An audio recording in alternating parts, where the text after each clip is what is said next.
Video شروع کرنے سے پہلے تمام نئے آنے والے دوستوں سے گزارش کی جاتی ہے کہ ویڈیو پسند آ جائے تو ویڈیو کو لائک کر کے کمنٹس باکس میں اپنی رائے کا اظہار لازمی کریں، اور مزید ایسی ویڈیوز کے لیے ہمارے اس یوٹیوب چینل سٹوری سپیکر کو سبسکرائب کر کے ساتھ میں موجود بیل کے آئیکن کو دبا کے آل نوٹیفیکیشن لازمی سلیکٹ کر لیں تاکہ ہماری ہر نئی ویڈیو کی نوٹیفیکیشن آپ کو مل جائے۔ چلیے دوستو، شروع کرتے ہیں اپنی آج کی یہ ایپیسوڈ۔ اس کے برعکس اگر کوبرا کمال سے دلیر سنگھ کا پتہ حاصل کرتے ہی بغیر کسی کو اطلاع دیے دلیر سنگھ کے گھر پر چڑھ دوڑ آیا تھا تو تب دلیر سنگھ کا ساتھ میرے لیے کافی مفید ثابت ہوتا۔ یوں بھی کوبرے کی موت کے بعد دلیر سنگھ کافی عقیدت سے پیش آ رہا تھا۔ علاوہ ازیں جہاں تک شواہد نظر آ رہے تھے، اس سے مجھے یہی لگ رہا تھا کہ کوبرا کمال سے دلیر سنگھ کے بارے میں معلوم ہوتے ہی ہم پر چڑھ دوڑ اٹھا، اور ہم اوپر سے اسے جو اندھا اعتماد تھا، اس کی وجہ سے اس نے کسی کو بتانے کی ضرورت محسوس نہیں کی ہوگی۔ آدھے گھنٹے کے سفر کے بعد ہم جس علاقے میں پہنچے وہ ایک رہائشی علاقہ تھا۔ ایک جگہ ٹیکسی رکوا کر دلیر سنگھ نے اسے کرایہ دے کر رخصت کیا اور مجھے ساتھ لے کر ایک جانب چل پڑا۔ تقریباً 2 فرلانگ چلنے کے بعد ہم ایک 3 منزلہ عمارت کے احاطے میں داخل ہوئے۔ گیٹ پر ایک چوکیدار نماز شخص ڈنڈا سوٹے لیے کھڑا تھا، لیکن اس نے ہم سے کوئی تعارض نہ کیا۔ اور بھی کافی لوگ آ جا رہے تھے۔ دلیر سنگھ مجھے ساتھ لیے سیڑھیاں چڑھتا ہوا دوسری منزل پر پہنچا اور ایک فلیٹ کے دروازے پر رک کر اس نے اطلاعی گھنٹی کا بٹن دبا دیا۔ دروازے کے اوپر فلیٹ کا نمبر 73 جگمگا رہا تھا۔ تھوڑی دیر بعد دروازہ کھلا۔ کھولنے والا ایک خوش شکل لڑکی تھی جو آسمانی کلر کی ساڑی میں ملبوس بہت دلکش دکھائی دے رہی تھی۔ دلیر سنگھ کو دیکھ کر اس کے چہرے پر شناشائی کی چمک ابھری۔ بڑے عرصے بعد راستہ بھولے ہو، اس نے اپنی جلترنگ سی آواز میں کہا، اور دروازے سے ایک طرف ہو کر بولی، اندر آ جائے۔ جو ہی تمہیں پتا بھی ہے کہ میں کتنا مصروف رہتا ہوں۔ فلیٹ میں داخل ہوتے ہی دلیر سنگھ آہستہ سے بولا، اس کے باوجود جو تم نے گلہ کرنے سے باز نہ آتی ہو۔ میں نے کب گلہ کیا ہے؟ وہ دروازہ بند کرتے ہوئے بولی۔ تو تم اور کیا شکر ادا کر رہی تھی؟ دلیر سنگھ ایسے لہجے میں بولا کہ وہ بے ساختہ ہنس پڑی۔ بس جب جو اب نہ بن پڑے تو ہنس پڑو، ساری غلطیاں ختم۔ اسے ہنستے دیکھ کر دلیر سنگھ چڑھ کر بولا، جس کے جواب میں اس نے ایک عدد اور ہنسی اچھال دی اور کہا، مہمان کا تعارف تو آپ نے کرایا ہی نہیں۔ یہ میرا نیا دوست ہے۔ کچھ دشمنوں سے چھپنے کے لیے اسے ٹھکانے کی تلاش تھی، اسی لیے میں اسے یہاں لے آیا ہوں۔ اچھا آپ لوگ بیٹھیں۔ اس نے کرسیوں کی طرف اشارہ کرتے ہوئے کہا، میں چائے لاتی ہوں۔ یہ اس قابل ہے کہ اس پر اعتماد کیا جا سکتا ہے۔ اس کے باہر نکلتے ہی میں نے سرگوشی میں دلیر سے پوچھا، جانو صاحب مجھے اپنے سے زیادہ اس پر اعتماد ہے۔ دلیر سنگھ فخریہ لہجے میں بولا، اچھا کمال کو فون کس وقت اور کہاں سے کرو گے؟ میں موضوع بدلتا ہوا بولا، بس چائے پیتے ہی جاتا ہوں، اس بلڈنگ میں ایک PCO ہے اور اسی سے بات کر لوں گا۔ چائے تیار ہونے تک تم بات بھی کر لیتے۔ میں بے صبری سے بولا، کیونکہ اس سے ہم نے آئندہ کا لائحہ عمل تیار کرنا ہے۔ جیسے آپ کی مرضی۔ وہ اٹھتا ہوا بولا، آپ یہیں بیٹھے، میں فون کر کے ابھی آیا۔ دلیر سنگھ کے باہر نکلتے چند منٹ بعد جو ہوئی چائے لہراتی ہوئی اندر داخل ہوئی۔ اس نے ہاتھوں میں ایک منقش ٹرے اٹھائی ہوئی تھی جس میں چائے کے برتنوں کے ساتھ دوسرے لوازمات بھی نظر آ رہے تھے۔ یہ دلو کدھر چلا گیا؟ وہ حیرانی سے بولی، PCO تک گیا ہے، ایک ضروری فون کرنا تھا۔ اس کی جانب دیکھے بغیر میں آہستہ سے بولا، ایک تو اس کی ضروری باتیں ختم نہیں ہوتی۔ وہ میرے سامنے دھری ٹیبل پر چائے کے برتن رکھتے ہوئے بولی۔ وہ خود بھی ٹیبل کے ساتھ ہی قالین پر بڑے انداز سے بیٹھ گئی تھی، لیکن میں نے دانستہ کی جانب دیکھنے سے گریز کی تھی۔ چینی کتنی ڈالوں؟ وہ میرے لیے کپ میں چائے بناتے ہوئے بولی۔ دلیر سنگھ کو آنے دو، پھر پی لیتے ہیں، کیونکہ اس کی غیر موجودگی میں آپ کو زہر پلا دوں گی۔ وہ خفگی سے بولی، اور یہ مفلر بھی ابھی آپ اپنے چہرے سے ہٹا دیں، ادھر ایسا کوئی موجود نہیں جس سے آپ کو پردہ کرنے کی ضرورت پڑے۔ میں نے اسے کوئی جواب دیے بغیر مفلر اپنے چہرے سے ہٹا دیا۔ تھینک یو، وہ شرارت سے مسکرا کر بولی۔ آپ دلیر سنگھ کی کیا لگتی ہیں؟ اس کے سوالات سے بچنے کے لیے میں نے اس کا انٹرویو شروع کرتے ہوئے کہا، کچھ بھی نہیں اور بہت کچھ۔ کیا مطلب ہے؟ میں حیرانی سے بولا۔ مطلب ظاہر ہے، وہ وضاحت کرتے ہوئے بولی، اگر ہماری شادی نہ ہوئی تو کچھ بھی نہیں، ورنہ بہت کچھ، بلکہ سب کچھ۔ انتظار کس بات کا ہے؟ میں اس سے مخاطب ہوا، دلو کی اتشا کا۔ میں سمجھا نہیں۔ دلو شادی کرنے سے پہلے کوئی چھوٹا موٹا کاروبار کرنا چاہتا ہے، اس کے ساتھ وہ اس بات کا بھی خواہاں ہے کہ اپنی ذاتی گھر بنا لے۔ آپ کی کیا مرضی ہے؟ میں دلو کی خوشی میں خوش ہوں۔ یہ الفاظ اس کے منہ میں تھے کہ بیرونی دروازہ ایک جھٹکے سے کھلا اور دلیر سنگھ تیزی سے اندر داخل ہوا۔ اس کا رنگ اوڑا ہوا تھا، اس کی حالت دیکھ کر میں بے ساختہ اٹھ کھڑا ہوا۔ خیر تو ہے؟ اس نے بےتابی سے پوچھا، مگر اس نے میری بات کا جواب نہ دیے بغیر ہاتھ میں پکڑا ہوا اخبار میری جانب بڑھا دیا، جس کے اندرونی صفحہ پر میری 2 عدد تصاویر جگمگا رہی تھی، ایک داڑھی والی اور دوسری بغیر داڑھی کے۔ اس کے ساتھ لکھی تحریر میں مجھے تحریک کار اور دہشت گرد کے القاب سے نوازا گیا تھا اور اطلاع دینے والے کے لیے 50,000 کا انعام رکھا گیا تھا۔ اس میں پریشان ہونے کی کیا بات ہے؟ میں نے اخبار واپس کی جانب پھینکتے ہوئے پوچھا۔ میں ان تصاویر کی وجہ سے تو پریشان نہیں ہوں، وہ جلدی سے بولا۔ تو پھر؟ کمال کے بارے میں مجھے ایک دوست سے پتہ چلا ہے کہ وہ اور کوبرا بزنس پارٹنرز ہیں۔ کیا کہہ رہے ہو؟ میں حیرانی سے اچھل پڑا۔ یہ کیسے ہو سکتا ہے؟ کوبرا ٹرو ایجنسی کا بندہ ہے اور کمال کے بارے میں تو اچھی طرح جانتا ہے کہ یہ کیسا شخص ہے۔ ٹھیک ہے، دلیر سنگھ اطمینان سے بولا، لیکن مجھے بھی پکی اطلاع ملی ہے۔ تو نے کوبرا کی باتیں سنی تھی؟ میں نے ایک اور نکتہ اٹھایا۔ وہ کمال کو کن الفاظ میں یاد کر رہا تھا؟ وہ سارا ڈرامہ تھا۔ حقیقت یہی تھی کہ وہ اس کاروبار میں کمال کا سانجی تھا، اور جیسے ہی کل ہم نے گاڑی فروخت کی، اس نے اچھی گاڑی دیکھ کر کوبرا کو بھی گاڑی دکھلا دی۔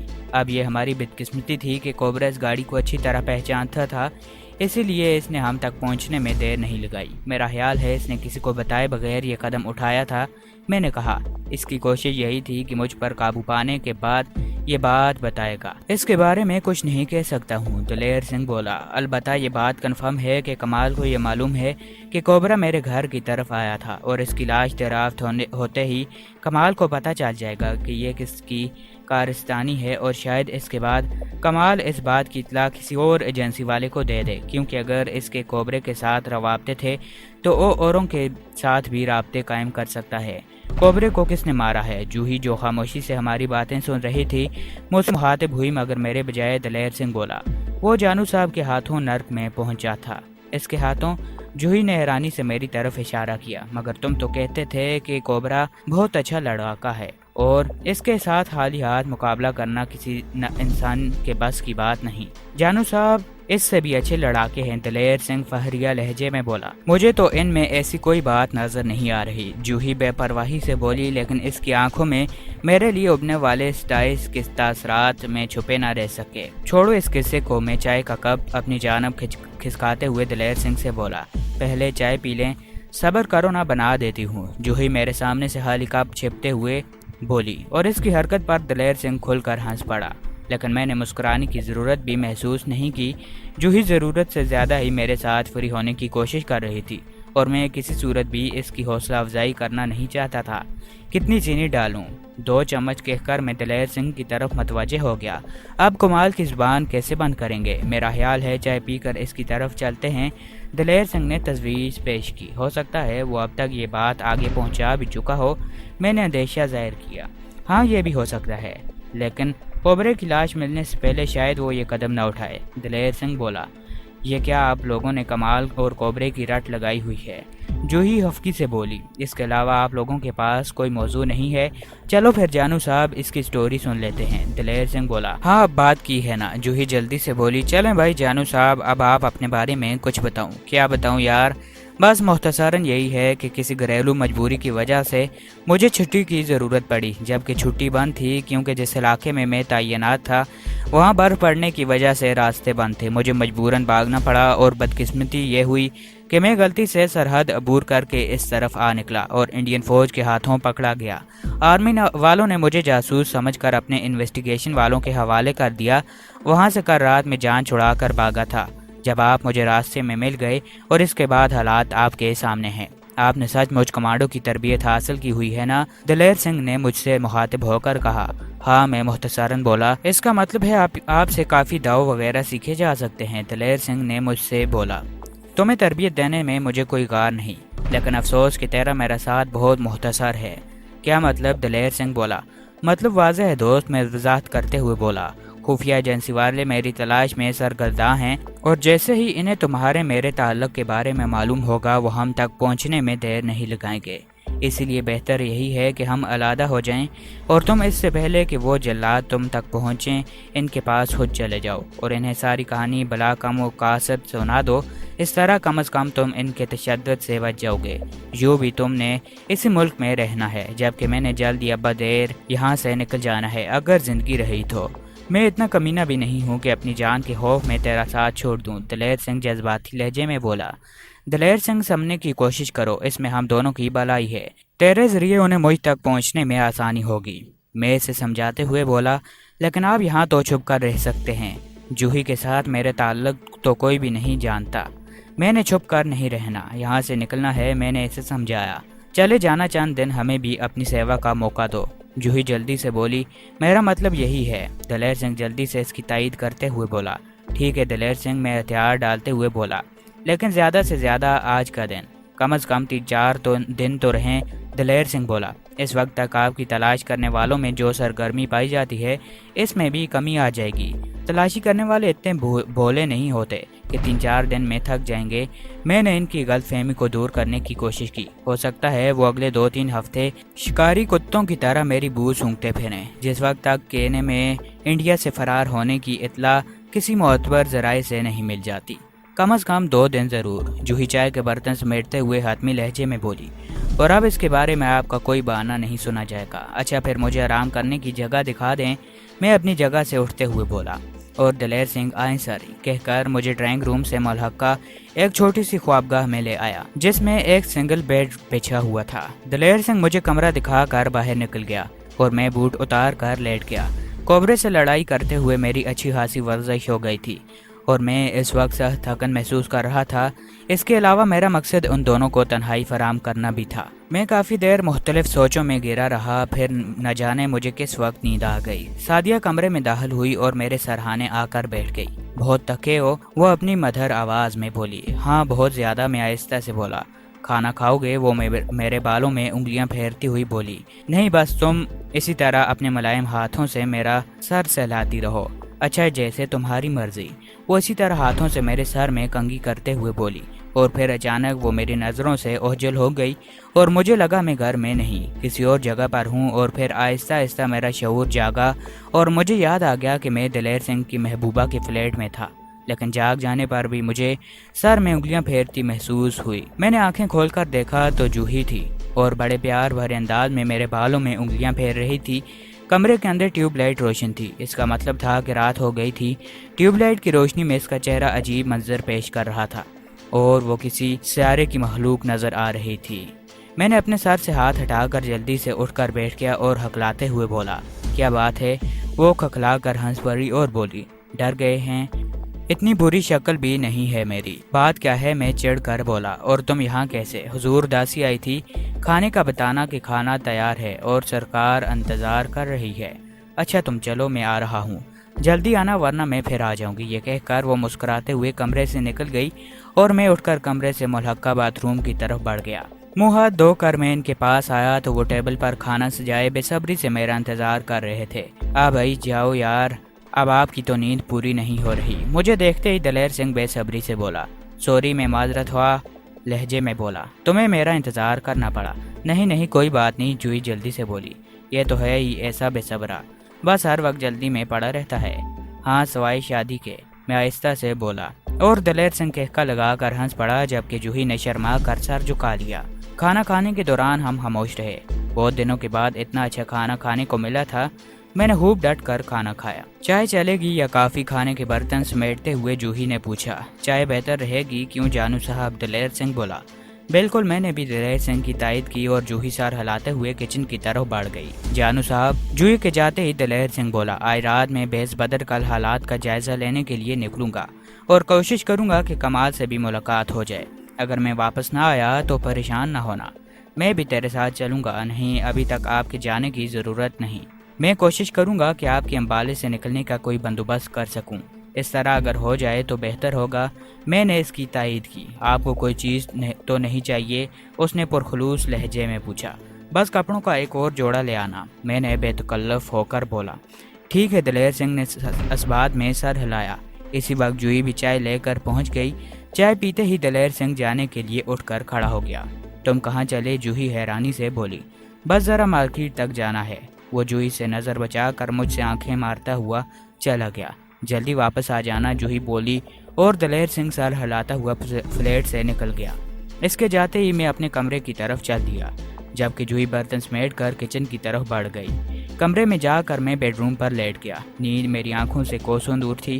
مختلف قسم کے پریشان سوچوں میں مجھے گہرے میں لے لیا تھا۔ میں جتنی جلدی ہو سکے گھر پہنچنے کی کوشش کر رہا تھا، اتنا زیادہ راستے میں رکاوٹیں پیدا ہو رہی تھیں۔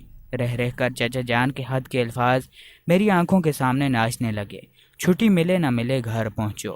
پتہ نہیں وہ کون سی مصیبت تھی جس کے زیر اثر چچا جان کے الفاظ لکھنے کی ضرورت پڑی تھی۔ میں انہی خیالوں میں ڈوبا ہوا تھا کہ جوہی دروازہ کھول کر اندر داخل ہوئی۔ میرے چہرے پر یکدم بیزاری کے اثار نمودار ہوئے۔ مجھے اس کا آنا ناگوار گزرا تھا۔ دلیر سنگھ کسی بھی وقت لوٹ کر آ سکتا تھا اور ہمیں اکٹھا کمرے میں دیکھ کر کسی قسم کا شک بھی اس کے ذہن میں پیدا ہو سکتا تھا۔ اگر وہ نہ بھی آتا تب بھی جوہی کا میرے ساتھ بیٹھ کر گپیں ہانکنا بہتر نہیں تھا، اور یہ بات بھی تھی کہ جوہی جس طرح میری ذات میں دلچسپی رہی تھی وہ میرے لیے کسی مشکل کا باعث بن سکتی تھی۔ آپ کو شاید میرا آنا ناگوار گزرا ہے۔ جوہی میرے چہرے پر ناگواری کے واضح اثار محسوس کر کے بولی۔ نہیں، میں جلدی سے بولا، کیوں آخر میں اس کے گھر میں تھا اور بن بلایا مہمان تھا۔ یہ میں یوں ہی گھر یاد آنے کی وجہ سے کچھ پریشان سا تھا جانو صاحب، جوہی سنجیدگی سے بولی۔ مجھے پتا ہے کہ آپ کو میں اچھی نہیں لگتی ہوں، اور اگر آپ کو لگتی تو تب بھی آپ کا میرا ملاپ ایک جنب سے ناممکن نہیں تو مشکل ضرور تھا۔ آپ مجھے پہلی نظر میں کیوں اچھے لگنے لگے ہیں اس بارے میں کچھ نہیں کہہ سکتی۔ البتہ ابھی میں آپ کے پاس اپنی پسندیدگی کا اظہار کرنے نہیں آئی تھی، بلکہ میرا مقصد آپ کو ایک بہت بڑے خطرے سے آگاہ کرنا تھا۔ کیسا خطرہ؟ میں جو اس کی باتیں بڑی بیزاری سے سن رہا تھا، خطرے کا نام آتے ہی میری بیزاری کافور ہو گئی اور میں چوکنا ہو گیا۔ دلیر سنگھ کمال کے پاس گیا ہے اور وہاں سے دونوں انویسٹیگیشن والوں کے پاس جائیں گے۔ اس طرح ایک تو دلیر سنگھ اس خطرے سے بچ جائے گا جو اسے آپ کا دینے سے لائق ہو سکتا ہے، دوسرے وہ انعام کی اس رقم کا بھی حقدار پائے گا جو آپ کو گرفتار کروانے والے کو دینے کا وعدہ کیا گیا ہے۔ اور میرے ذہن نے بغیر کسی تر و دو کے اس بات کو تسلیم کر لیا ہے، لیکن پھر بھی میں اس سے پوچھے بنا نہ رہ سکا۔ تم اتنے یقین سے یہ سب کچھ کیسے کہہ سکتی ہو؟ کیونکہ جس وقت آپ سوئے ہوئے تھے اس وقت دلیر سنگھ نے میرے ساتھ بیٹھ کر یہی منصوبہ بنایا تھا، اور آپ کے چائے کے کپ میں نے نیند والی دوائی بھی ڈالی تھی۔ کیا؟ میں پریشانی سے اچھل پڑا اور وہ کھلا کر ہنس پڑی۔ سوری، منصوبہ اسی طرح تھا لیکن میں نے اس پر عمل نہیں کیا۔ اس کا مطلب ہے مجھے یہاں سے جانا پڑے گا؟ میں جلدی سے بوٹ پہنتے ہوئے بولا۔ ہاں، وہ یکدم سنجیدہ ہوتے ہوئے بولی۔ اگر میری بس میں ہوتا تو میں آپ کو اسی فلیٹ میں چھپا لیتی۔ البتہ اگر آپ چاہیں تو میں آپ کو اپنی ایک سہیلی کا پتہ بتا سکتی ہوں جہاں آپ جب تک چاہیں چھپ کر رہ سکتے ہیں۔ شکریہ، میں گھڑی پر نظر ڈالتا ہوا بولا۔ میں اب چلوں گا کیونکہ دلیر سنگھ کو گئے کافی دیر ہو گئی، یہ نہ ہو وہ انہیں ساتھ لے کر سر پر آ پہنچے۔ اگر رقم کی ضرورت ہو تو میرے پاس تھوڑی بہت موجود ہے، وہ آہستہ سے بولی۔ نہیں، رقم میرے پاس کافی ہے۔ یہ کہہ کر میں اس کی جانب بڑھا اور اسے دونوں کندھوں سے پکڑ کر اس کی آنکھوں میں جھانکا جن میں نمی تیزی سے واضح نظر آ رہی تھی، اور بولا، جوہی تم بہت اچھی لڑکی ہو، مجھے بھی پہلی نظر میں بہت اچھی لگی ہو، لیکن افسوس کہ میں شادی شدہ ہوں۔ بالکل تمہاری طرح ایک میری پیاری سی لڑکی میری شریک حیات ہے جس سے میرا ایک بیٹا بھی ہے۔ تمہاری ذات میں دلچسپی لے کر میں اسے بے وفائی کا مرتکب نہیں ہو سکتا، بلکہ یہ تمہارے ساتھ بھی دھوکہ ہوتا۔ اسی وجہ سے میں تمہارے ساتھ ناگواری سے پیش آ رہا تھا، ورنہ تم نظر انداز کرنے کے قابل نہیں ہو۔ اس کے علاوہ یہ دلیر سنگھ سے بھی دوستی کی آڑ میں دشمنی کرنا تھی۔ میں ایک لمحے کے لیے رکا اور پھر بولا، تم نے میرے لیے جو اچھائی کی اس کا بدلہ دینا تو میرے بس میں نہیں۔ البتہ اگر میری کسی بات پہ تمہارا دل دکھا ہو تو میں اس کی معافی ضرور چاہوں گا۔ اگر ہو سکے تو پردیسی سمجھ کر معاف کر دینا۔ یہ کہہ کر میں جیسے ہی اس کے کندھوں سے ہاتھ ہٹائے وہ بے ساختہ مجھ سے لپٹ گئی اور میرے چہرے پر بوسوں کی بارش کر دی۔ میرے پاس ان چونچلوں کے لیے ٹائم نہیں تھا۔ دلیر سنگھ کسی بھی وقت میرے دشمنوں کو ساتھ لے کر وہاں پہنچ سکتا تھا، لیکن اس کے احسان کو دیکھتے ہوئے مجھے اس کے دل رکھنا پڑا، اس لیے میں نے نرمی سے خود کو علیحدہ کیا۔ اس کی آنکھوں میں تیرتی نمی آنسوؤں کی شکل اختیار کر گئی تھی۔ جوہی پاگل مت بنو، میں نے اسے پیار سے جھڑکا۔ تمہارے آنسو دیکھ کر میں رکنا چاہوں بھی تو نہیں رک سکتا کہ میرے دشمن پہنچنے والے ہوں گے اور وہ مجھے زبردستی تم سے جدا کر کے لے جائیں گے۔ اگر تم یہی چاہتی ہو تو ٹھیک ہے، میں نہیں جاتا۔ نہیں، اب میں نہیں رہوں گی، وہ جلدی سے اپنے آنسو پہنچتے ہوئے بولی۔ اپنا خیال رکھنا اور اگر ہو سکے تو دلیر سنگھ کو بھی معاف کر دینا، بھگوان تمہاری رکشا کرے۔ یہ کہہ کر وہ رخ موڑ کر کھڑی ہو گئی اور میں نے بھی حالات کو مد نظر رکھتے ہوئے اسے خدا حافظ کہا اور فلیٹ سے باہر نکل آیا۔ گرم ٹوپی اور مفلر اوڑھنے کے بعد میرا چہرہ کافی حد تک چھپ گیا تھا۔ ویسے بھی سردی کافی تھی اور کسی کو میرے حلیے پر شک نہیں ہو سکتا تھا۔ میں نے اپنی رفتار نارمل رکھی کیونکہ تیز رفتاری سے خواہ لوگوں کی توجہ میری جانب مبذول ہو سکتی تھی۔ میں جیسے ہی بلڈنگ کے گیٹ سے نکلنے لگا، مجھے بائیں طرف ایک تیزی سی چمک نظر آئی جو کسی گاڑی کی ہیڈ لائٹس کی تھی۔ میں ٹھٹک کر رک گیا۔ اس لمحہ بلمحہ قریب آتی گاڑی سے مجھے خطرہ سا محسوس ہو رہا تھا۔ حالانکہ گاڑیوں کی آمد و رفت وہاں جاری رہتی تھی کیونکہ وہ کافی معروف روڈ تھی، لیکن میری چھٹی حس نے مجھے بے ساختہ چوکنا کر دیا تھا اور میں جلدی سے دیوار کی آڑ میں بیٹھے چوکیدار کی طرف بڑھ گیا۔ میرا اندازہ ایسا تھا جیسے میں نے اسے کچھ پوچھنے جا رہا ہوں۔ اپنی جانب بڑھتا دیکھ کر وہ بھی سوالیہ انداز میں میری جانب متوجہ ہو گیا۔ پانی مل جائے گا؟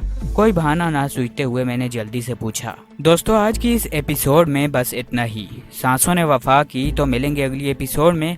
تب تک اپنا بہت سارا خیال رکھیے گا۔ اللہ پاک آپ سب کا حافظ و نگہبان۔ ہنستے رہیے اور ہمیشہ مسکراتے رہیے۔